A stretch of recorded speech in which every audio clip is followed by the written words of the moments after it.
Welcome to this day in wrestling history for July 25th.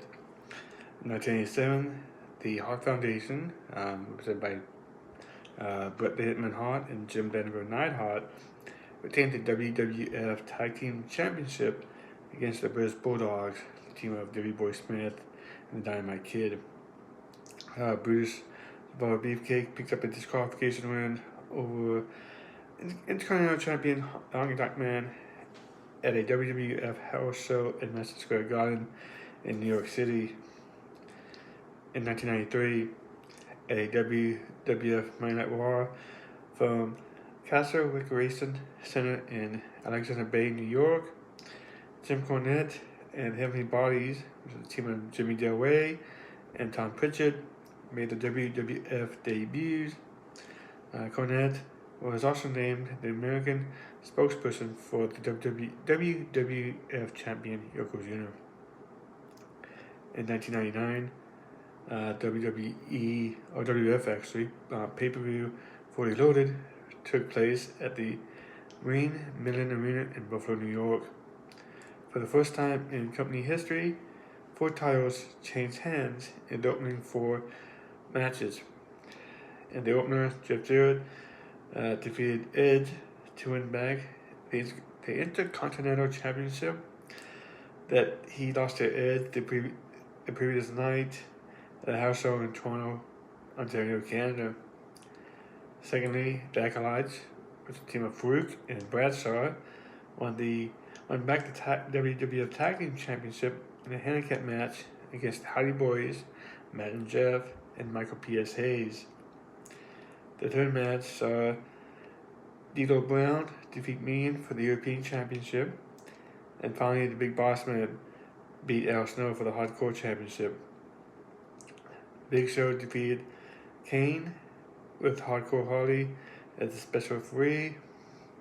The Road Dogg and X-Pac defeated Mr. Ass and China for the rights to the D-Generation X name. Triple H defeated The Rock in a strap match to become the #1 contender for the WWF Championship. And like a traditional strap match, the bout could be won by pinfall or submission. The main events are Stone Cold Steve Austin retained the WWF Championship against The Undertaker in a First Blood match. As a result of Austin's win, Vince McMahon could never appear on WWF programming again. McMahon would return to the WWF programming less than 2 months later. In 2009, Ring of Honor Death Before Dishonor 7, Night 2, at the Ted Reeve Arena in Toronto, Ontario, Canada. Dave Richards won a Toronto Continent. Participants in the match included Jerry Lynn, D'Lo Brown, Sanjay Dutt, Jimmy Rave, and Nickel Butcher. In 2011, on an eventual episode of Raw from Hampton Coliseum in Hampton, Virginia, the tournament final to crown a new WWE champion after CM Punk walked out of the company with the title took place, and saw Rey Mysterio defeat The Miz to win in the opening match. However, this was not the end of the drama for the night. In the main event, Mysterio was forced to defend the newly won championship against John Cena and lost the match and the title.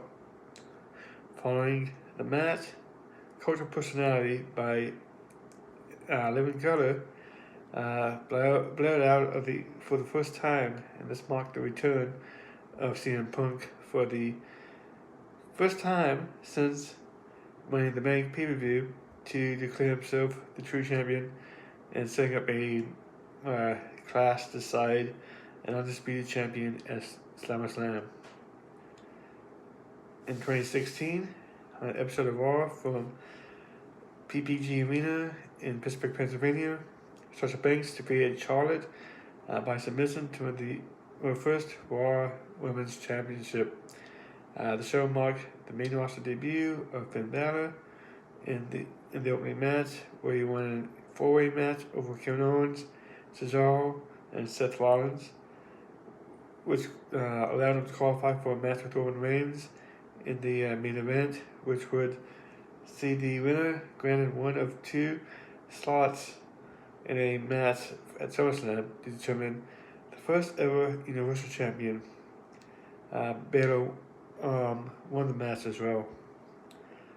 In 2017, AJ Styles won the United States Championship on an episode of SmackDown at from the Richmond Coliseum in Richmond, Virginia.